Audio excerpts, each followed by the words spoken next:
All right, it is June 28th, 2013 at 10:10 a.m. I'm sitting with Bettina Magas, and we're going to conduct the first oral interview for the project. All right, thank you again for meeting. I really do appreciate it, no especially problem. on such short notice.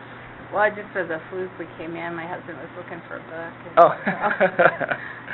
And Dad's like, Janet, talk to them. Yeah. I gotta go. Yeah. We're like, oh. Yeah, it'll be good. It's the first for me as well. So basically, what I want to start with is very general. Do you have anything you want to share right off the bat? A story that sticks out? Anything general that you'd like to have reported? Just growing up here was a small town. It was good, and I had a lot of friends that said, I hate Craig, I'm leaving, I'm never coming back. Of course, most of them are back, but I never felt that way. But I never thought about, after I went to school, I never thought about what I'd be doing or where I would relocate. It was something I just never worried about or thought about. And I actually went to college for a year, and I had a really strange roommate, and I changed. I knew I didn't want to. Well, I started out in elementary education, and I had a experience with a child that was being abused, but there wasn't anything we could do because back in that day, because I'm 56, and so that was a long time ago. I tell my high school students 100 years ago, but. You were just so restricted on how you could protect these children from anything that was going on. They had to have physical signs. You couldn't ask anything they said. You couldn't question them on.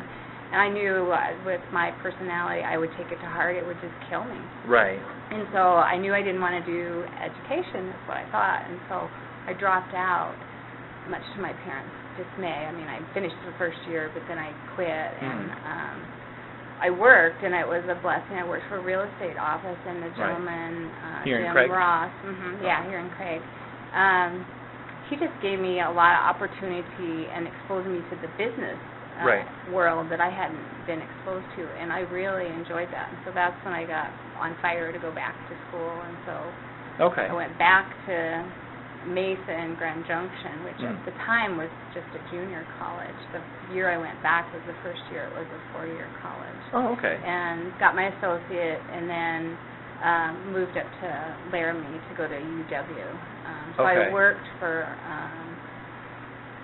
the first Wyoming? semester. It's in Laramie, Wyoming, and it's one of the closer universities, even though it's in Wyoming. And so I worked through the fall semester and started the process of getting in-state residency, and then I started back and went back to school and worked. And then I met my husband. We had a class up there together. He had gone, and you'll visit with him later, but he was originally from Illinois, and he'd come out and worked for the state of Wyoming as a forester, and it was a temporary job. And so when that was up, he decided to go back and get a business degree to go with his forestry degree. And so we happened to have a business class together. That's how we met. That's very interesting. And so then his goal was never to live in a city. But I was working for a company, and after we got married, we went back to Laramie because he had a job, and I started doing some things just till we both could find real jobs. And I started working for a company, and they had an office in Denver, and they transferred me to Denver, and we decided to go ahead and take it. And so then he was willing to do whatever. So that kind of got us started, and so we were in Denver for a few years. Then we had our first child, and decided, whoa, we started seeing things in our neighborhood we'd never seen before, and because we don't want to raise a child in a city. And so we had an opportunity. The house we're living in, my grandparents' house, was empty. My grandmother had passed away, and my dad had kept it. He bought out his siblings so he could keep the house. And so that was empty, so we knew we could rent that. And so that's what we just picked up and moved. We just felt like, and we're Christians, and we prayed about it, and we felt like that, God was just opening a door for us to come here. And so we did that, and we've been here ever since. So. And what year was that? We came in In December of '84. Okay. My daughter turned 2 right after we moved here. So, okay. Yeah, so that was when we came back. So you lived in Craig before? I grew up here, yeah. Right. I graduated from high school. And then you were gone for a few years. Mm-hmm. So what did it look like when you came back? Well, things had changed. Just, of course, we came in kind of at the tail end of the boom that they called. Right. So a lot of new businesses right. Built up, a lot of the chain stores, the Kmart and things like that. We didn't have when I was here. Right. They built a new high school. Okay. And so that was a new school, and then they had switched, like, the high school was now the junior high, and so things like that had changed. Right. They tore down it's right across the street from where I live, it's Breeze Park. They tore down a building there. Oh, that was a school building. It was actually the high school at one time. That's where my dad graduated from high school. So they tore that down. So things like that, we noticed, I noticed changes. Right. Just what the boom created as far as increasing types of businesses, and like I said, the fast food restaurants and things like that had come into town that weren't here when I left. Right. The first time. So for you, did the general feel? Yeah, because you too, when I grew up, you could go anywhere, and even if you didn't know somebody personally, you knew who they were. Right. And you probably knew history about them. Right. Oh, they're related to so-and-so. Right. And coming back, I could literally go to the grocery store and not see anybody that I really knew. Oh, really? And so that was an interesting change, and that's continued. There's just a lot of people that you just don't know. Right. And it was different, too, even with where my husband worked. He worked at Colorado Coal Company, which is a pretty good-sized coal company. But even so, you would think, because we all live in Craig, or some people live in Meeker, but that you'd know a lot of people. But even going, like, to the picnics and things like that, there were a lot of people. I had no idea who they were. And they lived in Craig. And so that was a change that I noticed. Right. Just because the increased population, and you don't know a lot of people. And even now, as the population is decreasing, I still don't know. Yeah, it's decreasing. Wow. Yeah. So, I still don't know. There are a lot of people that live here that I don't know, and so that's the big difference from when I grew up to what it is now. Okay. So. Yeah, our school enrollment's gone down quite a bit, too. Oh, I didn't we've know noticed that. And it fluctuates some. I teach at the high school, and it fluctuates some just based on class size. But overall, we've had a pretty significant decrease in enrollment at the high school. Wow. Now, coming up, we've got a couple of larger classes that are going to come up, so it'll kick it up again. But then, it'll go down. And, because of the economy, I think things are changing, and it just kind of depends on what ends up coming in, if it brings more people into town or not. Right. So is school much different than how was school different from when you were here? Well, it's totally different when I was in high school. Right. And then, of course, I just finished my 10th year full-time. Oh, wow. I ended up back in education, a roundabout way. How did that process? Well, I worked in business. I graduated with a degree in business, and then I did several things when we were in Denver, and then I was fortunate enough to have a husband that was willing. He wanted it, too, for me to be able to stay at home with our children when they were young. Right. And so I was able to do that. And then when my son started school full-time, I decided to try substitute teaching. I come from a line of educators. My grandmother was, on my mother's side, was an elementary school teacher. Then she was an elementary principal, and then that was in the South. And then my mother taught. Right. And my sister started out in teaching, and then she switched and went back to school for pharmacy. But, so my mom, while I was growing up, she substitute taught all the time, too. And so I thought, well, that'd be a good thing, to do. And you're not committed if your children need something, and so I started subbing. And then my neighbor was the high school principal, and he kept bugging me to sub at the high school, and I said, no, they're big people. I don't want to go there. And they're mean, I don't want to do that. And so, and he kept saying, well, just do it once. We're really short this year, and we're just in a bind. And I said, I will do it once and then leave me alone. Well, the very next day he called me, and I said, that's not what I meant. I said, down the road sometime. But so I went ahead and went, and I was physically ill. I was so nervous about going into the high school. And I just had the best day. I had great kids. What do you teach? Well, I teach math and business, but at that time, you just went into a class and subbed, and I truthfully don't even remember who I subbed for that first day.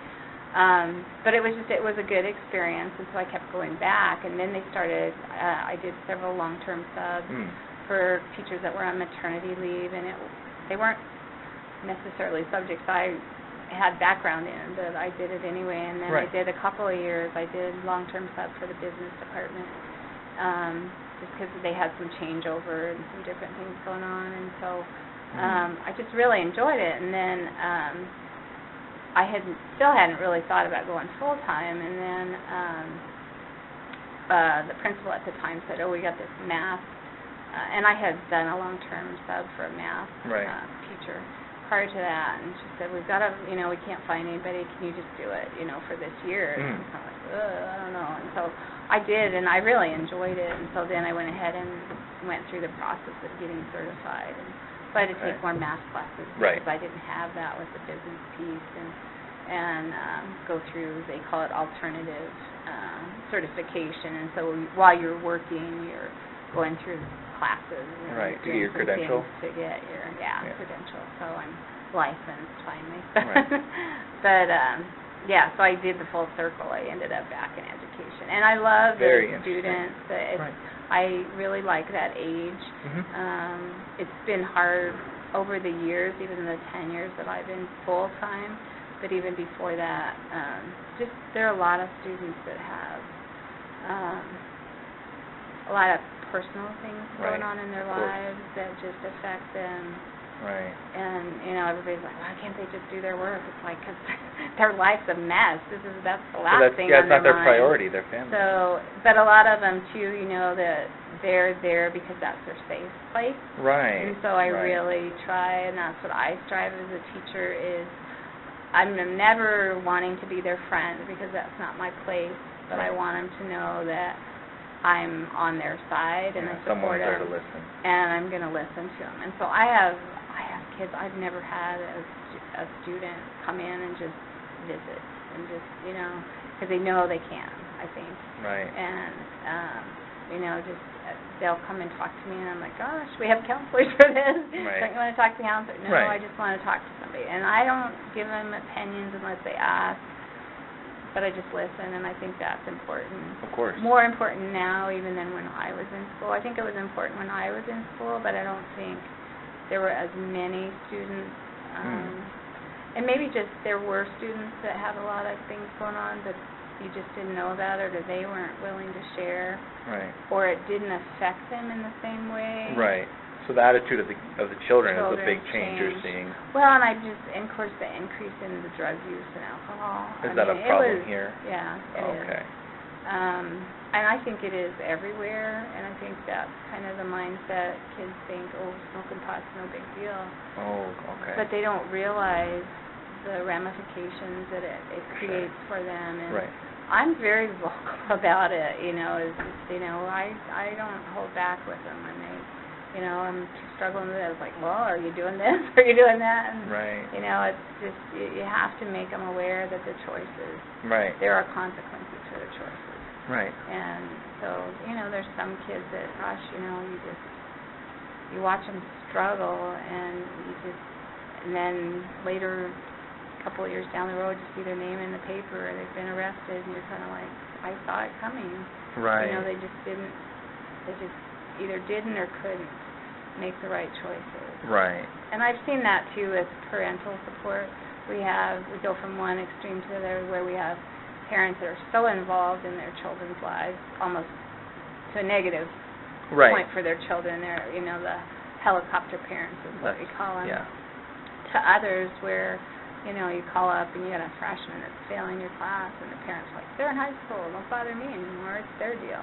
And, and it's just like, oh my gosh, and right. so when I get those are the kids I really watch. Right. And, really try to make sure, because they are on their own. And right.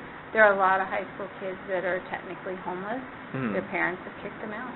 Here in Craig. And wow. so they couch surf. They get a friend they can stay with a couple nights here, and then they go somewhere else. And we do have a program. They got cut the state cut it way back, but it's the SWAT program helps some students depending on their circumstances if right. they can help them find a place to live. But it's right. sad how many just dysfunctional families we have that just.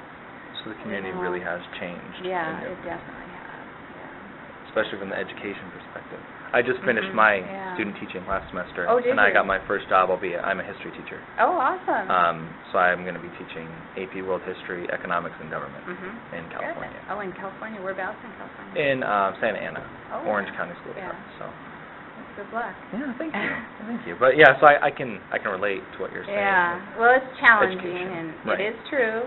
Don't smile until after Christmas. Yeah, that's what I keep hearing. Well, I feel like we do a disservice to our new teachers, and I think a lot of new teachers, because I've seen them come to our school and get discouraged very quickly. Right. And I feel like we don't give them the support.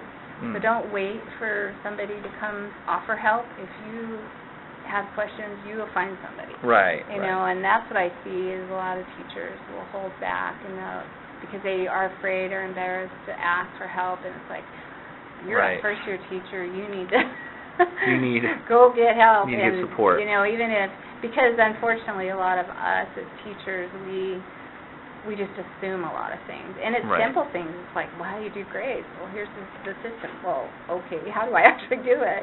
Things like that. Or, oh, yeah, progress reports were due yesterday. I was like, well, nobody told me. And so there are things that we assume that we don't share with new teachers. And even if you're not a brand new teacher, it's just a new teacher in the district. I think we skip over a lot of things because they're experienced, they've got it down. But discipline, I think, is the hardest thing for a lot of new teachers. I would agree. And, it's very few rules, but you're consistent. No matter who it is, you're consistent. And you're consistent every day. Right. And also, every day is a new day. So if Johnny was a total mess yesterday. Right. Everything's ended, I walk in and I always make sure if I had to deal with a student the day before, I always, hey, how are you doing? Right. And so they know my mindset's a fresh start. Right. So they're not coming in with baggage going, okay, she sent me to the principal. Right. So I'm mad, and so if I just start off, hey, how are you doing? Then if every day is a new day, then it just alleviates some of the problems. Right. Not everything. I mean, there's always going to be things. There's always something. Yeah. Yeah, but if you're doing AP stuff, you've got the upper level kids anyway. Well, I'm sure there can still be issues. Yeah. But so when we're talking about this change and the trends in Craig, and you spoke really well about it, seeing the changes in education, and how they can kind of speak to familial changes in the community. This is a little different topic, but how's it like for recreation activities? How did that kind of the downtime change in Craig? There are tons of things. It did. Okay. Back when I was in school, a lot more students were involved in school activities. When you were sports, in school? when I was in school. Okay. Sports were a big part, even of the community. The community supported the sports a lot differently than they do now. Right. Because that was a major outlet for everybody, not just the high school students that were playing, but for the whole community. Right. And now there are so many other things that people are involved in. Right. The Parks and Recreation Department has just, they've got something all year round for younger students, younger children to participate in. Right. Just even the Boys and Girls Club is in town now, and so that's a place for students to go after school. where a lot of those students probably would have gone home when I was growing up. There weren't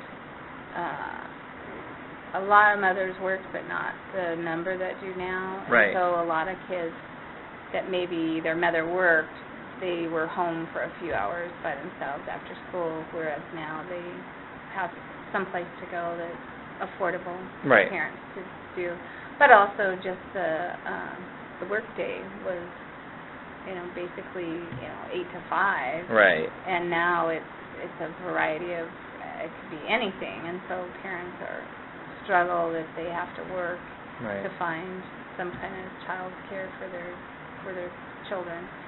So that's different as far as, but like I said, there are a lot of other additional recreation things I think to do for students. For adults, probably not.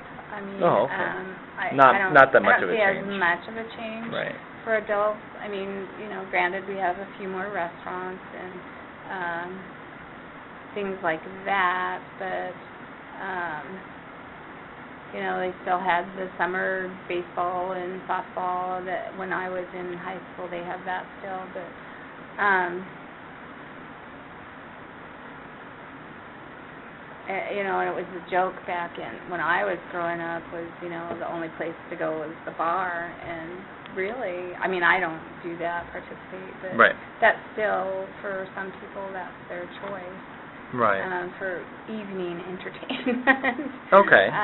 So locally in Craig, locally, it hasn't changed that much. Yeah, not for adults as much, I don't think. Right. But because of just technology and everything else, I think people are doing a lot of things at home that, you've got more TV stations, access to movies and things like that.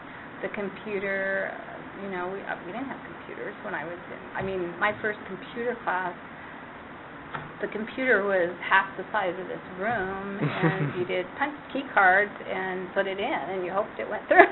That's where, so technology's really made a lot of changes, I think.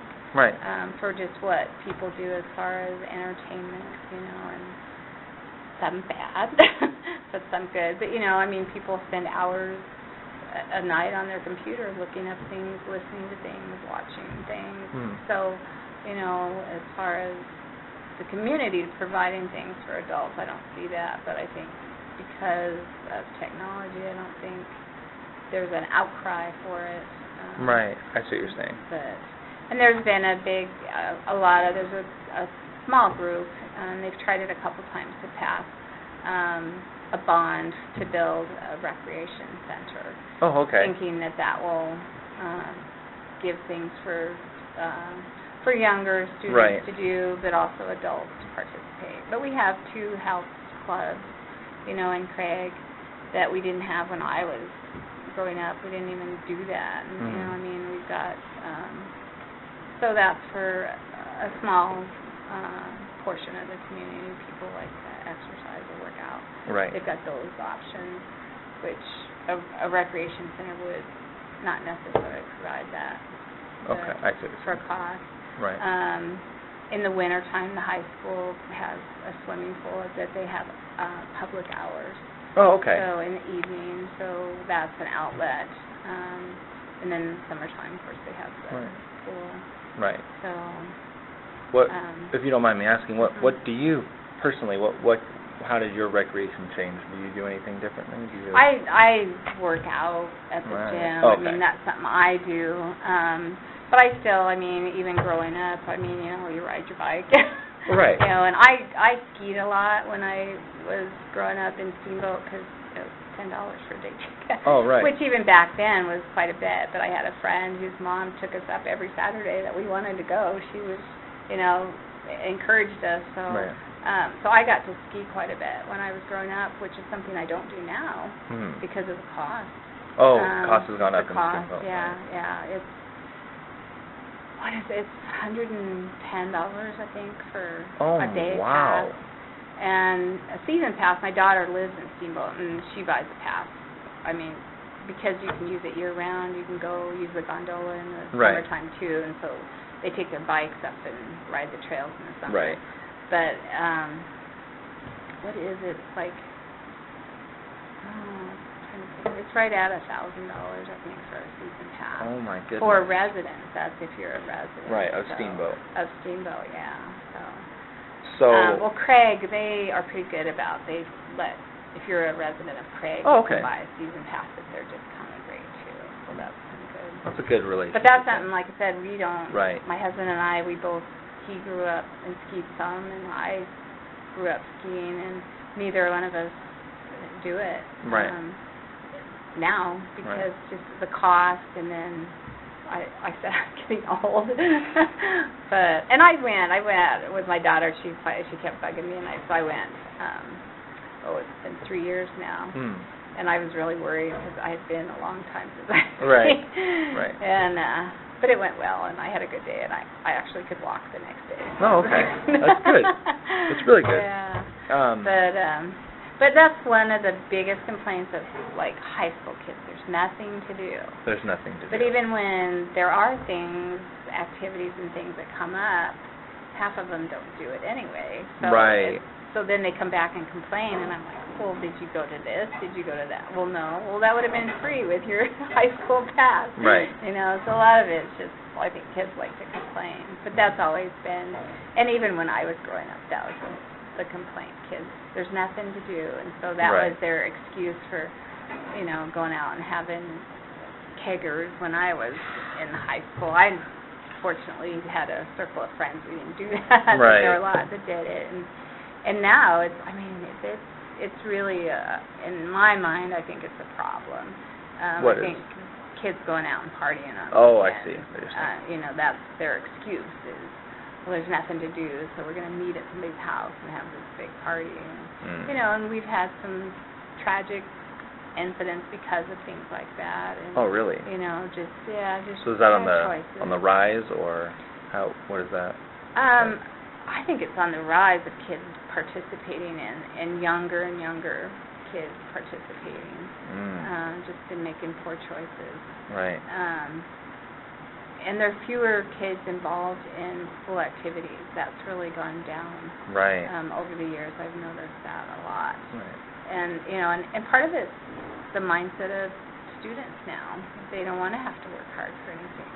Well, I don't want to have to run. I want to play basketball, but I don't want to have to run and practice. I don't want to have to do, you know, it's that mindset. And unfortunately, that I think is kind of general for our society is everybody feels they're entitled to stuff, and they don't have to work for it. And I notice that in the classroom too, and I'm sure you will when you start teaching full time. I actually had a student a couple of years ago. Oh, I was here every day. I'm like, yes, but you didn't turn in a single assignment. You didn't pass a single test. So you failed. Well, that doesn't. I was here every day. Like even your participation points don't get you to pass the class. Right. You don't do anything. Right. Your warm body, you know, you get some points for your warm body being here, but it's not going to allow. You have to actually do something. Right. She could not understand that, and actually then the mother called me, and the mother could never figure it out. We ended up having a meeting with the principal, and he finally said, I'll deal with it, don't worry about it. But it was sad. But I have kids that come in, and I teach a consumer math class that's required for graduation. And it's not a hard class. It's basic math, and it's just teaching them how to balance your checkbook, how to do your taxes, how to, you know, basic skills. And I have students that are straight A students that can, I mean, they'll have like a C by halfway. It's just a semester class, and I have to have an A, and it's like, I know. I was like, that's in your ballpark, you know. It's your problem, not mine. Right. I'm doing my job. Right. That's what I tell them. You've got to do yours. That they have that mindset that because of who they are, what their grade has always been in other classes, they're entitled to it. And you know, and they'll. I've even had parents. One parent said, well, you know, my daughter's always been an A student in math. Well, she was in a higher level than she probably should have been, or I'm not sure what was going on, but she was clueless on what was going on, and I offered to work with her after school, and you know, oh no, she doesn't need that. She's really smart in math. Like, well, then she needs to demonstrate on her work and her test. But it was that entitlement. The dad was like, well, she's always been good in math. Well, we're at high school level now. Things are changing, and she needs to work harder to maintain that A grade. And, it's just, and so it comes from home for some kids, but some of them, they just have that entitlement. And I think our whole society's that way. Well, I want all this stuff, but I don't have to work for it. Okay. And I see that in education. I see it outside of the schools, too, though. I see people trying to take shortcuts because they don't want to put the time in. Right. And you see it at the gym. You see guys all of a sudden they're all buff, and you're like, steroids. They just, and it's the same. It's that mindset. I want that instant gratification and that entitlement mindset. And you see it. It's harder to teach, and you're going to find that out too. Yeah.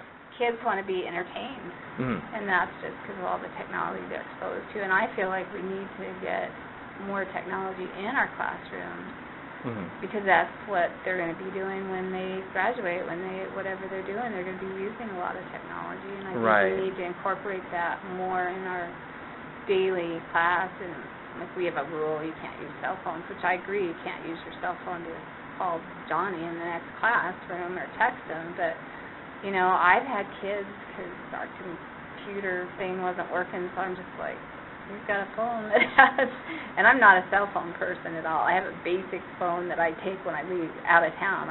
It's not one I use all the time, but I've had kids using their cell phones to get on the internet in class because we had a situation last year with our iPads wouldn't access the wireless.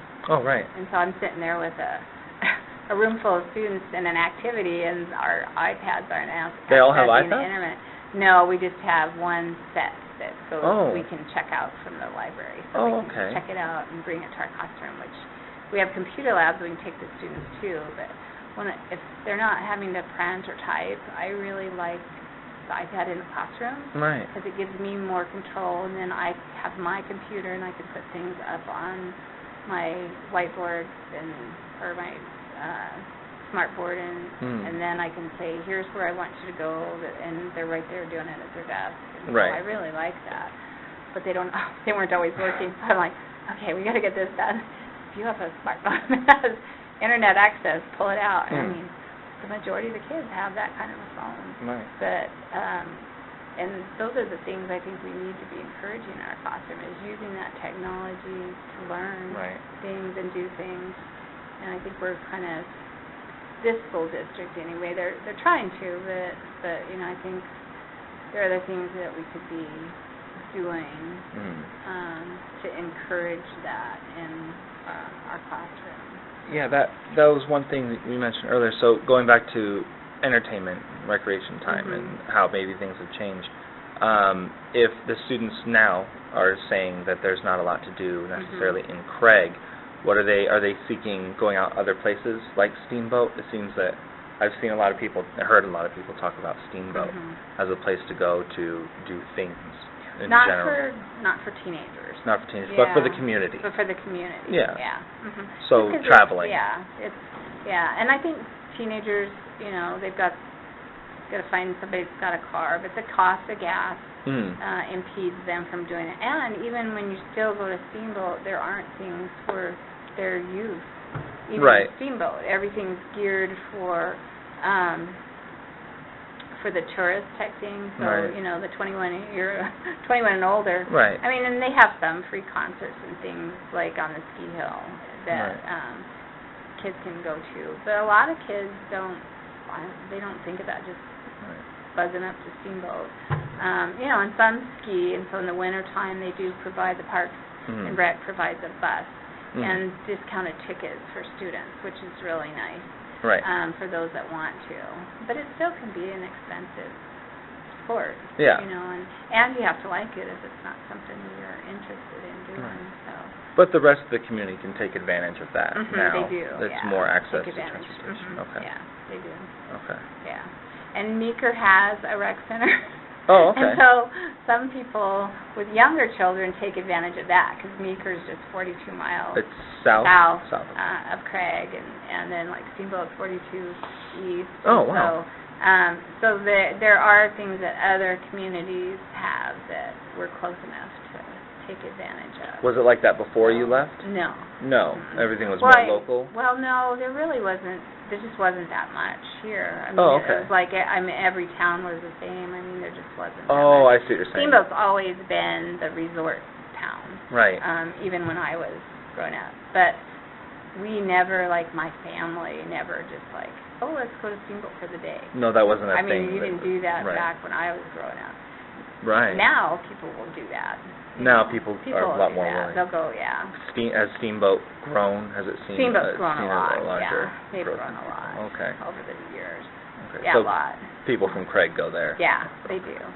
And it's like I said, it takes about 45 minutes, right. to get up there. It's not a bad drive. Right, that's not too bad. Wintertime it can be pretty bad. Yeah. But and so a lot of people will do that, go to Steamboat for the day, or go out to lunch. And there's some recreation areas around there too. There's Steamboat Lake and Fish Creek Falls. People hike up to it. Right. And so some things that, people go to do that, take advantage of. And there are other, Craig's increased in that as far as like winter sports. There's a snowmobile club now, and they groom trails up on Black Mountain, which is north of town. And okay. so there are things like that have increased right. Since when I was in high school. And a lot of it too, I think there just wasn't as much money that people were willing to spend on recreation or the recreational toys. Right. When I was growing up. When you were growing up. Versus, now. Right. And it's funny, because my husband and I were just talking about that the other day, is like these younger kids get a good job at one of the mines or the plant, and the first thing you see is now they're driving a brand new vehicle. Oh, okay. And then all of a sudden they're pulling a boat or a trailer with snowmobiles behind their new vehicle. And so I'm sure none of it's paid for, but they're spending their money for recreation. I noticed when I came in there were 2 car dealerships. I was surprised because actually, the population. They're 3. They're 3. They're 3, yeah. Oh. Yeah, and they've all struggled because of the restrictions they put on them a few years ago. The government had a big passed, and I don't know exactly what the bill was called at the time, but it put a lot of restrictions on them, and so just the number of vehicles they have on their lots are a lot less. And so they're smaller than they used to be. They're a lot smaller. I was surprised that the population being a little smaller, seeing so many car dealerships. That was very interesting. Well, there's the Ford dealership, which is in town, and then as you go on out west, there's Cook Chevrolet, and then a little further west, if you turn on the highway to go south, right. There's another dealership. That's the way I came in. Yeah, and so Cook Chevrolet has a lot or a dealership up in Steamboat too that they run. Victory Motors used to as well, and I don't believe they do any longer. And that was the first one that you saw when you came in. And then the Ford dealership is in town, and I think they're just in. I think they have lots sort of in Meeker. And part of the reason they did that, they all spread out to other communities, is because the taxes here on vehicles went way up. In Craig specifically? Yeah, in Moffat County. Oh, in Moffat County. So if you can take possession of your vehicle in Steamboat or in Meeker, you can avoid paying some of those taxes. Oh, okay. And so that's kind of why they did it. Right. So, to try to encourage consumers to purchase from them. And we did that. Several years ago, we bought a car. And they said, well, you have to pick it up in Steamboat. The car was on the lot here in Craig, but we had to go up to Steamboat, and the car was up there. I see. Picked it up. So that was kind of interesting. But it's very interesting. Yeah. So something it's just things that businesses are trying to do to. In general? In general. So how is business, I know you said your background was in business. How have you seen business change? I think it's just, I am amazed that the smaller businesses in like just downtown on the street, that they can stay in business. Oh. Just because it just seems like, because I don't frequent a lot of places that, but I just, it surprises me that they can stay in business based on with the commercial population. businesses. Yeah, okay. the commercial businesses. And then even some of the larger ones like Kmart, we always, everybody's like laying bets on how long it's going to stay open, because it's just the business has really gone downhill for it since the Walmart opened up. Oh, okay. But I think it's like any kind of chain, they absorb losses from other, like one store's doing really good in one town and another is not so good.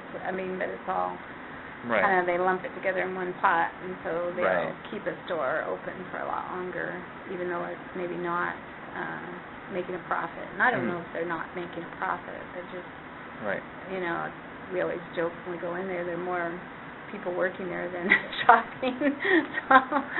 so you always wonder how it's going to do. But, and businesses have come and gone too, and since you came back after the boom. Different ones. And so, I think that's just kind of normal with any kind of just community. I mean, you have some businesses just hit it off and become popular, and others not so much. And so I just think it always amazes me when someone opens up a new business, and it's just like, have you looked at the economy here? Yeah. But but that's what the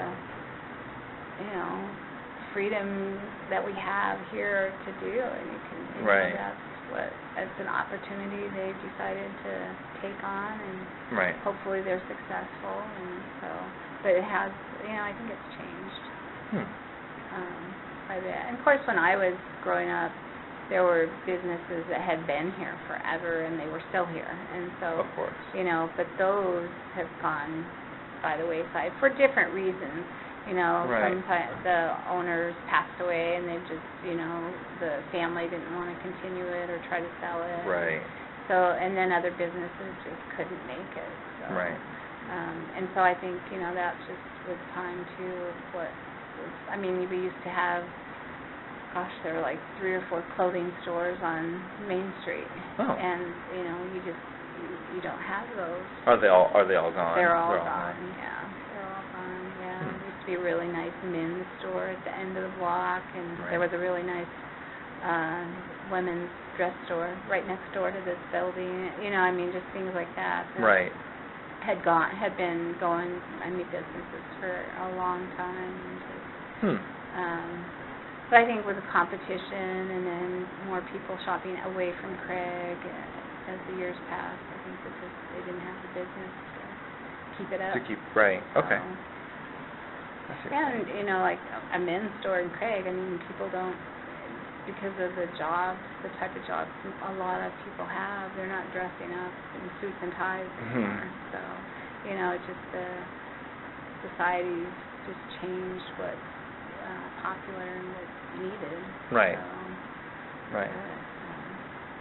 I keep hearing and just listening to conversations the couple of days I've been here, and now in talking to you, everyone seems, in my opinion, to be going towards this, talking about the boom. And I just didn't know if you could speak about the boom a little bit. I wasn't really here during the boom.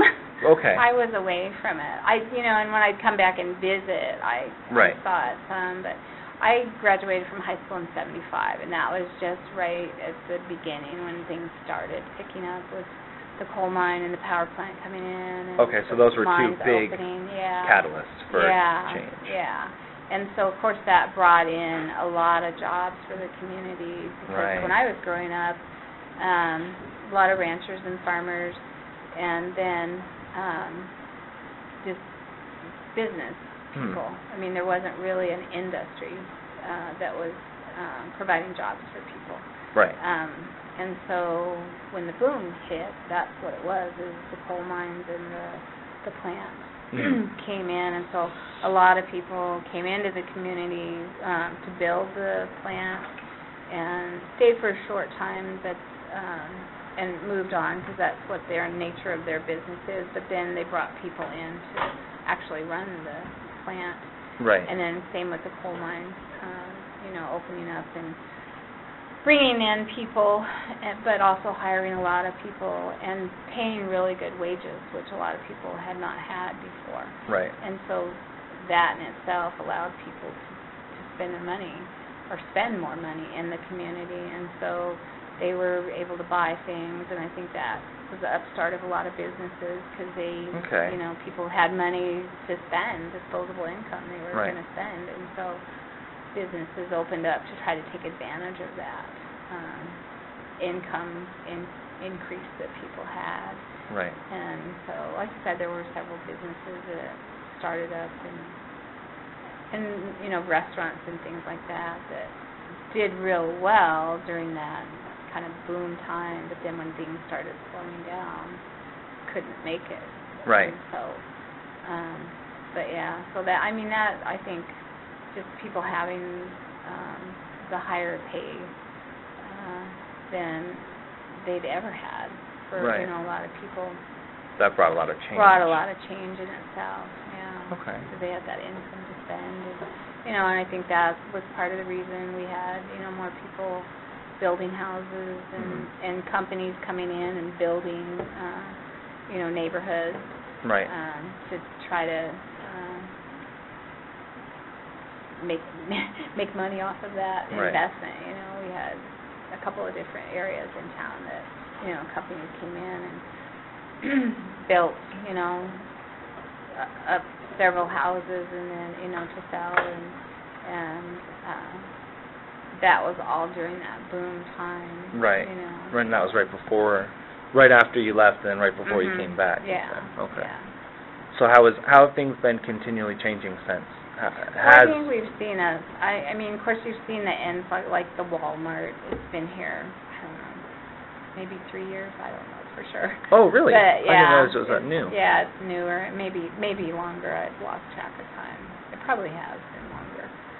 But that coming in and but overall, I think things are. And that's just nationwide. The economy is slowing down. Right. And I think we aren't as affected by it as some areas.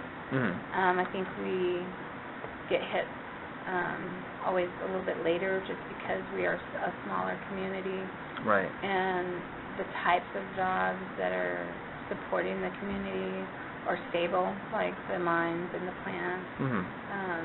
So we don't feel the impact of some of the things that are going on everywhere else as quickly. Right. But it definitely has. You can walk around or drive around and you'll just see a ton of houses for sale. Oh. A lot of houses have foreclosure notices on them. Okay. So those are things in the last probably 2 years, 3 years have increased a lot. Right. So, okay. But that's my husband. Oh. He's your next victim. So yeah, I think we've noticed that. Okay. It's a big change. That's really interesting. So, yeah. Okay. Well, and they keep saying the housing market's coming back, but I don't see it here. And I think once it goes down and when things start changing in a smaller community, it's harder for it to recover too. Right. Because you can't. Even if you're like, well, I can't sell my house, so I'll rent it. Well, in a small community, that's not always an option because there's not always someone qualified to rent your house. Right. So, okay. Whereas in a city, you'd have a better chance of doing something like that. Right. But yeah, it's definitely different. That's good. It seems different. Yeah. In just this first interview. Things have changed. Okay. The only other thing I wanted to ask you about is if you wanted to talk about anything specific in here. I wanted to leave it for the end if you wanted. Well, the main reason I just brought that was just it was an oral history, and it started when my grandfather first came. Right. Okay. And so just the time change, and Janet said to mention the house, but that it started out as just 4 rooms that when my grandparents purchased it. Right. And then they purchased it. It was already built. Yeah, just like I said, it was 4 rooms. Okay. And then they added on to the back of the house. They dug out like a partial basement. They had 6 kids. and then they built an upstairs to it too. Oh, okay. It had a big big porch on the front that they enclosed too, and so it kept increasing. And so right. It's we're on the corner of 7th and School. So it's tall. It's white. We've got a couple of tractors in our front yard. Okay. My brother farms the homestead that my grandfather had originally out on Great Divide. Okay. And so, but he keeps his tractors in town. How far is that from here, the homestead? The homestead is about 45 miles. Oh, wow. Out. Oh, yeah, okay. from town. So, but 10 miles from the town of Great Divide. So it's this side of Great Divide. Is it considered part of that town then? Well, no, it's just, that's in relationship to where it's at. Oh. Yeah. But that's where the homestead was. And right. He started out with a section, so 360 acres, and then wow. And then he taught in the town of Great Divide, so he traveled to Great Divide to teach every day while he was still there. And then is that the long walk? Yeah. He was talking about? Yeah. Okay. Yeah. And then they had 2 children while they were out there, and then they moved into town, and that's when he became the postmaster. And, oh, right. Before World War II, was that? Yeah. Just trying to recall from the you're news. good. So, yeah. Okay. So, and it just, it's like I said, and even my brother, I think he always wanted to come back because he wanted to keep his hand in the farming. Right. I was in college. He was in college too. He had just started college when my dad sold the ranch.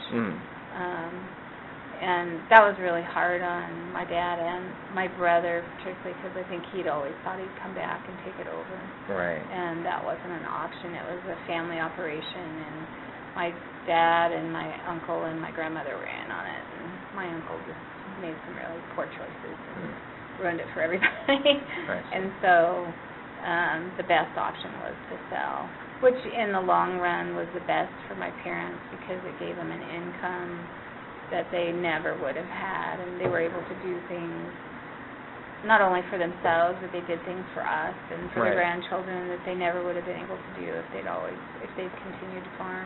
Right. Because of that income. Right. Gave them from selling some the land. opportunities, from selling the land. So, the old hindsight. It was really hard at the time, but looking back, and then my dad and my mother both had some health issues, and it wasn't an issue that it could have been because they had the finances to take care of them. And so, it was a blessing. Right. Like I said, they were able to do some traveling and some things, and they were always very generous, and so they were, always wanting to do things for us, for my brother and sister and myself, and their grandchildren were top priority, so they were always, trying to help them out and do things for them. So, like I said, some things you go through that are hard or turn out for the best in the long run. Right. So, but it's just, it's kind of interesting, and that's what we were talking, even trying to keep teachers to stay here, and that's what somebody said, well, we need to educate our own and get them to come back because they have a buy-in to Craig to stay here. And like last year we had 5, 6 new teachers and only one staying. They're all going to do something different. They're still staying in education. And all of them are legitimate reasons. 2 are going back to do their masters, and one boyfriend got a really good job in Washington, D.C. right after she took the job here, and so she wants to be closer to him. Right, so of course. Moving. So they're legitimate reasons that they're leaving, but it's hard to change and have new teachers come in every year. All the time. Several, and so so that's one thing, and that's unless you grew up here, it's hard to get people to come and stay. Right. So for education or anything else, unless they have a really good job that keeps them here. That's very interesting. But anyway. All right. Well, it was nice to meet you. It was very nice to meet you. Thank you very much. I really appreciate your time. time. Have fun this summer. I will. Enjoy the mountains.